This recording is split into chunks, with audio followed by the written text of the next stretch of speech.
예루살렘에 가죠. 그리고 베들레헴에 가죠. 그리고 나자렛에 갑니다. 예루살렘은 빼놓을 수 없는 곳이죠. 예수님의 순환과 죽음과 부활이 이루어진 예루살렘 성전이 있었던 곳이기 때문입니다. 베들레헴은 예수님께서 탄생하신 곳이기 때문에 베들레헴에 있는 성당에 가면 예수님께서 여기에서 나셨다라고 쓰여져 있습니다. 그렇게 쓰여져 있는 제대는 세상에 거기뿐이겠죠. 그리고 나자렛에 가면 예수님께서 여기에 사셨다. 예수님께서 자라신 곳이기 때문에 나자렛에 가면 무엇보다도 유명한 성당이 바로 주님 탄생 예고 성당입니다. 성모님께서 가브리엘 천사를 만나신 곳이 있는데 이 성당은 백합 모양으로 만들어졌습니다. 성모님을 상징하는 꽃이 백합이기 때문에 백합 모양이 있고 커다란 성전이 있습니다. 그 밑에는 성모님께서 가브리엘 천사를 만났다는 동굴, 우물이 있었다는 그곳이 지금도 있어요. 그래서 성당을 보면 1층에 큰 성당이 있고 지하에 조그만 성당이 있는데 정말 중요한 장소는 바로 지하겠죠. 여기에 보면 성모님께서 천사를 만났다는 곳이 지금도 있어서 매일 미사는 여기서 봉헌이 됩니다. 큰 미사는 위에서 봉헌이 되고요. 또 여기에 가면 특징적인 게 뭐냐면 각 나라의 성모님을 만날 수 있습니다. 우리나라 성모님도 봉헌되어져 있는데 저는 조금 더 세련되게 바꾸면 좋지 않을까라는 아쉬움을 늘 가지고 있습니다. 아마 여러분들 가서 보신 분들 계시겠지만 조금 더 이쁘게 봉헌하면 좋지 않을까라는 생각이 드는데, 그리고 성모성이 쓰여져 있죠. 근데 이 성당 옆에 보면 조그만 성당이 또 있습니다. 그러니까 크게 본다면 성당이 세 군데 있는 거죠. 큰 성당은 성모님께 봉헌된 성당, 탄생 예고 성당이 있고 그 지하에 바로 천사를 만났던 성당이 있고 위에 1층에서 옆으로 가면 성요셉 성당이라고 있습니다. 이곳이 바로 요셉 성인이 성모님과 예수님과 함께 살았던 곳이다. 거기 가면 요셉 성인이 작업을 했던 곳이다라고 해서 성당 밑에 그런 것들이 지금도 볼 수 있게 되어져 있습니다. 거기에 가면 많은 사람들이 기도를 하는데 무엇을 위해서 기도할까요? 물론 성지에 가면 그때그때마다 전대사를 받을 수 있는 은총, 많은 재앙을 가지고 미사를 봉헌하면서 기도하지만 특히 이곳에 가면 무엇을 위해서 기도할까요? 여러분들 같으면 무엇을 위해서 기도할까요? 1번 세계 평화를 위해서, 2번 건강을 위해서, 3번 가정을 위해서. 똑똑하시다. 가정을 위해서 기도합니다. 왜냐하면 요셉 성인과 성모님과 예수님께서 성가정을 이루면서 사신 곳이기 때문에 거기에서 장문의 편지를 써서 봉헌하시는 분도 계십니다. 우리 남편 사업이 잘 돼서 돈 많이 벌게 해주시고요. 또 우리 부모님 건강하게 해주시고요. 우리 애가 좋은 대학 갈 수 있게 해주시고요. 모두 행복하게 해주세요 하면서 끝에 늘 빼지 않는 것이 우리 가정이 성가정이 될 수 있도록 해 주십시오. 주님께 전구해 주십시오. 청해 주십시오라고 합니다. 저는 그걸 볼 때마다 조금은 아이러니하다는 생각이 들어요. 왜냐하면 성가정이 어떤 가정이죠? 행복한 가정이죠. 하느님께서 함께 하시는 가정이죠. 근데 뭘 바라고 있죠? 돈 많이 벌기를, 아이가 공부를 잘하기를, 모두가 건강하고 무탈하기를. 그런데 정작 우리가 청하는 성가정은 어땠습니까? 그 얘기를 하기 전에 어떤 임금이 병에 들어서 몹쓸 병에, 죽을 병에 걸려서 많은 의사들을 데려와 보지만 고치는 사람은 아무도 없었어요. 그런데 한 의사가 이렇게 말합니다. 임금님의 병은 보통 약으로는 고칠 수 없습니다. 그런데 한 가지 방법이 있는데 해보시렵니까? 당연히 하겠죠. 이렇게 말합니다. 세상에서 가장 행복한 사람의 속옷을 가지고 와서 그것을 입으십시오. 이 나라에서 가장 행복한 사람의 속옷을 입으신다면 분명히 나을 것입니다. 어려운 거 아니죠? 신하들에게 말합니다. 우리나라에서 가장 행복한 사람의 속옷을 가져오너라. 신하들은 여기저기 가서 찾기 시작을 했죠. 학식이 가장 높은 사람, 돈이 가장 많은 사람, 권력이 있는 사람 자식들이 번창한 사람, 그들의 속옷을 가지고 와서 임금에게 입혀보지만 낫지가 않습니다. 임금은 점점 기분이 어떨까요? 안 좋죠. 낫지는 않는데 남의 속옷을 입는다는 것. 궁금하시면 여기저기서 속옷 빌려다가 한번 입어보세요. 기분 좋을 리가 있겠습니까? 이제는 짜증이 납니다. 도대체가 왜 행복한 사람을 찾지 못하느냐? 어서 찾아다가 나를 낫게 하라. 신하들은 이제는 생각을 달리합니다. 우리가 생각했던 것, 돈이 많거나 학식이 높거나 권력이 높거나 자식이 번창한 그런 사람이 행복한 사람이 아니라는 거죠. 그렇다면 어디에 행복한 사람이 있을까? 이제는 정처 없이 찾아다니기 시작을 하는데 어느 오후에 아주 조그만 시골 마을을 지나가는데 웃음소리가 들립니다. 조그만 오두막집이었는데 웃음소리가 들리는 거예요. 가족이 한 7명 정도 될까? 이런 생각이 듭니다. 저런 웃음이 흘러나오는 곳이야말로 참으로 행복한 집이 아니겠는가. 그 집에 갔어요. 그리고 가장 행복한 집의 가장을 찾습니다. 그리고 속옷을 원해요. 거기에 할아버지 한 분이 계셨는데 자녀들과 손주들과 함께 저녁 식사를 하고 있었습니다. 참 행복해 보입니다. 방문하면서 그렇게 물었죠. 저는 행복합니다. 세상에 그 누구보다도 저는 행복합니다. 왜 행복합니까? 가족과 함께 할 수 있으니 얼마나 행복합니까? 제가 못났어도 이렇게 저를 봐주는 가족이 있으니 정말 행복합니다. 가족들을 돌아봤더니 가족들도 얘기해요. 저도 행복합니다. 저도 행복합니다. 모두 행복하다고 하죠. 그때 느낌적인 느낌이 와요. 아, 이 사람이야말로 참으로 행복한 사람이다. 그렇습니까? 좋습니다. 그러면 제가 돈을 벌게 해드리죠. 이 집을 보니까 다른 건 다 좋은데 돈이 별로 없는 것 같아요.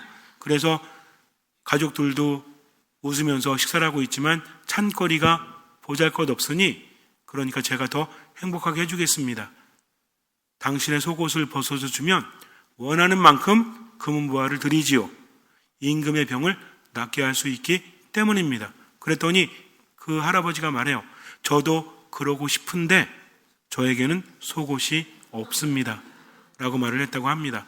가장 행복한 사람의 속옷이 없죠. 그러니 임금은 나을 수 있을까요? 없을까요? 모르죠. 이 이야기는 조금 더 깊이 생각해 봐야 합니다. 물론 이 이야기를 아는 분도 많을 거예요. 근데 저는 이 이야기를 늘 묵상하면서 이 이야기의 결말은 정해져 있지 않다라는 생각을 합니다. 가장 행복한 사람의 속옷이 없잖아요. 그러면 임금이 가장 행복한 사람이 되면 되잖아요. 그 방법을 깨달았다면 그는 아마 행복하고 병이 낫겠죠. 그러나 깨닫지 못하면 낫지 않을 겁니다. 이제 우리들의 이야기로 돌아와 볼까요? 성가정은 어떤 가정이었죠? 성모님은 어땠습니까? 어린 아가씨가 잉태했죠. 돌에 맞아 죽어야 됩니다. 우리가 생각할 때는 정말 대단하신 분, 정말 행복하신 분 이러지만 당시 현실은 어땠습니까? 우리에게 힘든 게 뭐예요? 과거예요? 미래예요? 지금의 현실이잖아요. 지나고 나면 만만하지 않습니까? 우리 그렇잖아. 아우 내가 어릴 때 조금 더 열심히 공부하면 서울대는 갔을 텐데, 내가 좀 더 열심히 운동했으면 피아노를 쳤으면 뭐뭐 할 텐데라고 지금 보면 만만하지 않습니까? 미래는 어때요? 뭐라고 하죠? 야, 죽을 마음 먹고 살아봐. 세상에 못할 게 뭐 있어? 라고 말하지 않습니까? 지금 그렇게 살면 언제가 바뀐다? 다음이 바뀐다는 거죠. 좀 참아봐. 더 열심히 노력해봐. 라고 말은 하죠. 누구 인생에? 남의 인생에. 내 인생이 되면 어때요? 이게 쉽지가 않아요. 왜? 과거도 미래도 만만한데 언제가 힘드니까? 지금 힘들기 때문입니다. 왜요? 몸뚱이 아파 죽겠잖아요. 기력이 없잖아요. 마음에는 상처가 가득하잖아요. 정신도 산만하지 않습니까? 그러니까 제대로 못 산다고 하죠. 그래서 뭐라 그래요? 뭐가 필요하다? 뭐가 있으면 된다? 돈이 있으면 돼. 주변 가족들이 잘하면 돼 하면서 누구 빼고 다 바뀌길 바라죠? 나 빼고는 다 바뀌기를 바랍니다. 그러면서 성가족인 성모님과 예수님과 요셉 성인에게 많은 것들을 바라요. 하지만 우리가 청하는 그 성가정은 어땠습니까? 성모님은 미혼모였죠. 요셉 성인은 어땠어요? 모든 꿈이 사라졌죠. 요셉 성인은 목수지 않습니까? 목수가 지금은 돈을 많이 벌겠지만 지금은 목수 하루에 얼마 정도 벌어요? 일당이 되게 비싸더라고요. 뭐 30만 원, 40만 원, 어떤 목수는 50만 원 하기도 합니다. 당시에는 그렇게 못 받았죠. 목동이나 목수는 정말 돈을 많이 벌지 못하는 직업입니다. 뼈 빠지게 일해가지고 남자들이 일해서 평생 행복하기 위해서 결정하는 게 결혼이죠. 결혼할 때는 남자가 지참금을 가져가야 됩니다. 신부의 아버지에게 돈을 줘야 돼요. 그러면은 성모님의 부모님에게 많이 줘야 될까요? 아니면 적게 줘야 될까요? 여러분들은, 우리 자매님들은 만약에 지참금 제도가 있어가지고 나를 사랑하는 사람이 우리 아버지한테 이걸 줘야 돼? 그럼 지참금 많이 주길 바래요? 적게 주길 바래요? 왜요? 많을수록 내 가치가 올라가는 거잖아요. 그럼 성모님의 가치는 높았을까요? 낮았을까요? 대답 잘못하면 큰일 납니다. 성모님의 가치는 높았을까요? 낮았을까요? 낮았어요? 성모님의 가치는 높았겠죠. 요셉 성인이 얼마만큼의 지참금을 지불했을까요? 많이 지불했겠죠. 그러니까 약혼한 다음에 1년이 지날 때 동안 성모님도 준비를 해야 되지만 요셉 성인도 준비해야 됩니다. 나머지 지참금을 마련해야만 결혼할 수 있다는 거죠. 이게 희망이었죠. 근데 깨집니다. 뭐 때문에? 잉태로 인해서. 그것이 하느님의 뜻이라고 괜찮을까요? 그렇지 않죠. 지난번에도 말씀드렸지만 내 인생의 모든 것이 무너지는 겁니다. 우리가 언제 난감하죠? 내가 생각한 대로 이러면 행복할 거야, 저러면 행복할 거야 라고 바라죠? 그러지 않아요? 지금 바라는 모든 것들이 그런 거잖아요. 남편 돈 많이 벌고 나도 돈 많이 벌고 그리고 우리 아이가 좋은 대학 가고 모두 건강하고 이런 모든 것들이 내가 생각한 거잖아요. 근데 그게 이루어지지 않으면 뭐라고 합니까? 불행하다 합니다. 행복하지 않다고 합니다. 여러분들 안 그러세요? 우리 언제 하느님 원망해요? 내가 생각한 대로 행복하지 않을 때 하느님 원망하고 하느님 어디 계셔? 그렇게 열심히 기도했는데 왜 이루어지지 않아? 라고 할 때가 그럴 때 아닙니까?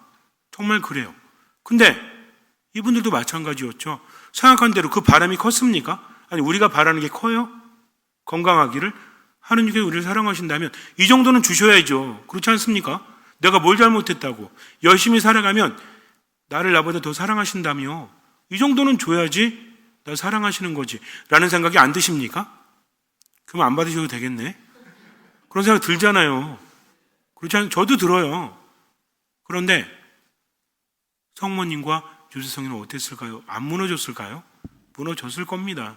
하나님의 뜻이긴 해서 받아들이긴 하지만 인간적인 희망이 사라졌잖아요. 이제 무슨 재미로 살아요? 무슨 즐거움으로 살아요? 이걸로 끝납니까? 요셉 성인 같은 경우에는 저는 성모님은 잘 모르겠어요. 성모님은 워낙 대단하시니까. 물론 요셉 성인도 대단하십니다. 요셉 성인의 입장에서 좀 생각해 본다면 자매님들은 성모님 입장에서 생각해 보세요. 형제님들은 요셉 성인 입장에서 생각해 보세요. 내가 평생을 뼈 빠지게 일해가지고 이제 마리아라는 여인과 결혼할 날만을 손꼽아 기다리고 있는데 모든 게 무너졌잖아요. 근데 이게 누구 말이야? 천사의 말이니까 거부할 수도 없지. 그래서 받아들입니다. 원래는 파혼하기로 했죠. 이때도 마음이 무너졌지만 받아들일 수밖에 없죠. 마음이 얼마나 힘들까요? 근데 이걸로 끝났어요? 보상 뭐 받았죠? 이 정도 되면 보상 어느 정도 받아야 돼? 심적인 충격, 인생 모두 내 뜻대로 되지 않은 것, 이에 대한 피해 보상까지 하면 얼마 정도? 3천억 정도? 근데 천사가 얼마 줬어요? 안 줬잖아요. 더군다나 뭐라고 합니까? 어쨌든 성모님을 아내로 맞이해서 이제 베들레헴에 가죠? 호구조사를 하니까.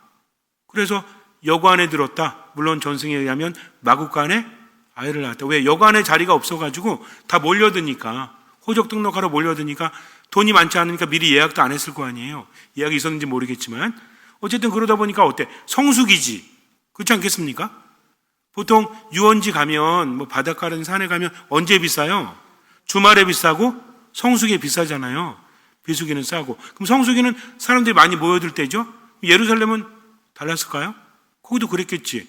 그러니까 요셉은 돈이 별로 없어. 더군다나 만삭인 아내를 데리고 있는데 아이를 낳을 데가 없어. 어디서 낳았다? 여관의 마구간에서 낳았다. 돈 많습니까? 많지 않죠. 이걸로 끝나요? 아이를 낳았는데 뭐라고 합니까? 헤로데가 2살 이하의 아이를 모조리 죽여버리려고 하죠. 그러니까 어떻게 해야 돼요? 이집트로 피신 가죠. 지금도 딴 나라 가서 산다는 게 쉽지 않은데 더군다나 돈도 별로 없는데 정처 없이 가는 겁니다. 이집트 가서 얼마나 힘들었을까요? 성모님도 힘들었고 요셉성인도 힘들었겠죠? 터를 잡으려면. 그래가지고 몇 년 동안 터를 잡아놨지. 그랬더니 또 뭐래? 또 떠나래. 얼마 줬어요? 천사가 나타나서 뭐라고 합니까? 헤로데 죽었어. 그러니까 이제 안전하니까 돌아가 하면서 얼마 줬죠? 1,000억? 100억? 안 줍니다. 또 떠나가야 돼요. 이게 요셉의 인생이에요. 행복합니까? 행복하죠. 왜? 보는 눈이 다르기 때문입니다. 듣는 귀가 다르기 때문입니다. 물론 우리 이렇게 말하죠. 아유, 요셉성인은 성인이시잖아요. 우리는 그렇지 않잖아요. 근데 내가 바라는 것들이 정말 나에게 행복을 준다고 단언할 수 있습니까? 눈에 보이는 것들 추구하죠. 이게 있으면 행복할 거다라고 내가 생각하는 것 뿐이지 그것이 주어진다고 정말 행복할 수 있을까요? 하나님께 청할 때도 마찬가지입니다. 우리는 성가정이 되기를 바랍니다. 그러면서 돈이 많기를 바랍니다. 아이가 좋은 대학 가기를 바랍니다. 다 나의 바람이잖아요. 근데 정작 청하는 성가정은 어떤 가정이에요? 미혼모에 돈도 별로 없고 맨날 힘들었던, 하루 벌어서 하루 먹고 살기도 힘들었던 가정인데 그 가정에 돈을 청합니다. 말이 됩니까? 될 수도 있죠. 될 수도 있습니다. 내가 청하는 것이 의미가 없다는 얘기가 아니에요. 중요한 건 뭐냐면 돈을 청하기보다는 복을 청하십시오. 건강을 청하기보다는 복을 청하십시오. 뭔가 이루어지기보다는 복을 청하십시오. 무슨 얘기냐면요. 내가 행복한데 필요하다면 돈도 주신다는 거죠. 이걸 명심하셔야 됩니다. 하느님께서는 내게 행복을 주십니다. 그러기 위해서는 채워야 될 두 가지가 있죠. 이것을 성가정을 통해서 배워야 돼요. 성가정은 어땠습니까? 성모님도 그랬고 예수님도 그랬고 요셉성인도 그랬죠. 내 뜻이 아니라 하느님의 뜻대로. 이것은 세 분이 모두 일치합니다. 예수님 뭐라고 하시죠? 아버지 이 잔을 제게서 거두어 주소서. 그러나 제 뜻대로 마시고 아버지 뜻대로 하소서 하면서 십자가의 길에서 3번 넘어지셨죠. 기도조차 제대로 되지 않아서 제자들에게 내 마음이 괴로워 죽을 지경이 나와 함께 깨어 기도해다오. 기도하다 멈추십니다. 이걸 봤을 때 성모님은 어땠을까요? 성모님께서 예수님을 성전에서 바치실 때 시메온이 뭐라고 하죠? 이 시메온이 참 이기적이지. 자기는 평생을 기다렸잖아요. 그 늙은 나이가 되도록 구원을 보기를 기다렸습니다. 그러다 어느 날 구원을 보죠. 얼마나 행복해. 이제는 당신의 종이 편히 눈을 감을 수 있습니다. 눈을 감을 수 있대요. 이젠 죽을 수 있다는 거지. 뭔 얘기예요? 요한이 없다는 거죠. 이래고 가지. 성모님한테 뭐라고 합니까? 당신의 가슴은 예리한 칼에 찔리듯 아플 것입니다. 그래서 우리가 모시고 있는 성모상이라든지 성모성심 있죠? 여기 심장에 뭐가 박혀 있어요? 칼이 박혀져 있잖아요. 그러니까 성모님은 어떤 분이시다? 예리한 칼에 가슴이 찔리듯 아플 분이시라는 거죠. 그러니 성모님 뭐라고 합니까? 아이고 내 팔자야. 그러십니까?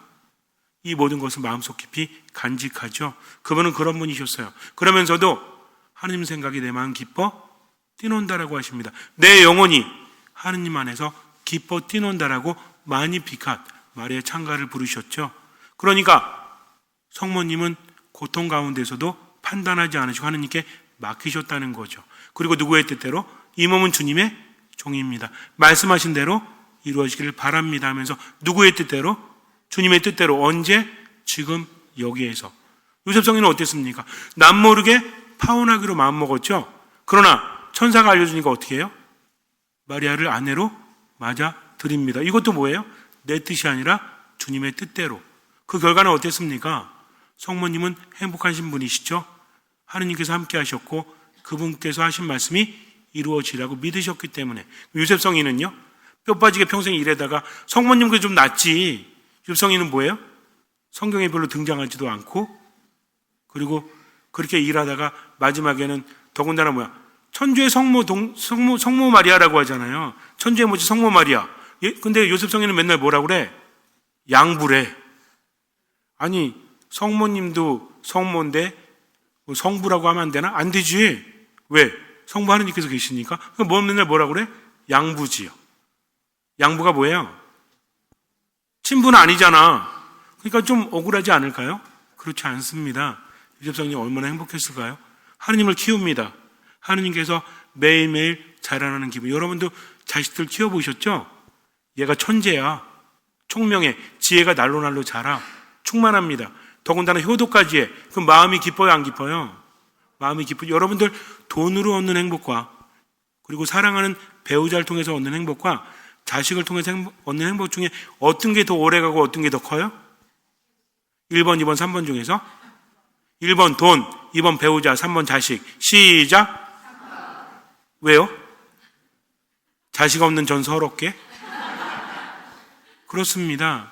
부모가 그런 거예요. 그러니 요셉 성인이 얼마나 행복했을까요? 그러다가 언제 행복해요? 마지막 죽을 때. 누구 품에서 죽었습니까? 예수님 품에서. 하느님 품에서 죽는다는 건 이거보다 더 행복한 게 있을까요? 그렇지 않죠. 그래서 요셉 성인은 임종하는 이의 수호 성인이잖아요. 그러니 행복했겠죠. 이런 가정이 되게 해달라고 우린 청해야 됩니다. 인간적인 눈으로 볼 때 돈 많고요, 좋은 대학 가고 이런 것도 필요하긴 하지만 인간의 역사 안에서 마지막 눈 감을 때 무슨 의미 있습니까? 아무 의미 없어요. 지금 행복하지 않으면 의미가 없다. 그러니 돈이 많거나 적거나 행복하기를, 좋은 대학을 나오거나 그렇지 않거나 행복하기를 우린 주님께 청해야 됩니다. 그러기 위해서 채워야 될 두 가지가 있죠. 첫 번째 뭡니까? 하느님께서 함께 하신다는 거죠. 두 번째는 뭐예요? 그분을 신뢰하고 그분의 뜻대로 지금을 살아가는 겁니다. 이것만 하면 나머지는 주님께서 이끌어 주신다는 거죠. 그래서 우리는 언제를 살아가죠? 지금을 살아가요. 과거가 아닌, 미래가 아닌 언제를? 지금을. 어떤 마음으로? 듣는 마음으로. 잠시 눈을 감으세요. 행복하기를 바랍니다. 그렇다면 성가정처럼 우리도 하나님을 신뢰해야 되죠. 주님은 나를 나보다 더 잘 아시고 사랑하십니다. 그분을 믿고 지금을 살아가십시오. 최선을 다해서. 때로는 마음이 흔들리기도 하지만 그래도 듣는 마음으로 내 뜻보다는 주님의 뜻을 실천하면서 지금을 살아가십시오. 주님께 돈을 청하기보다는 복을 청하십시오.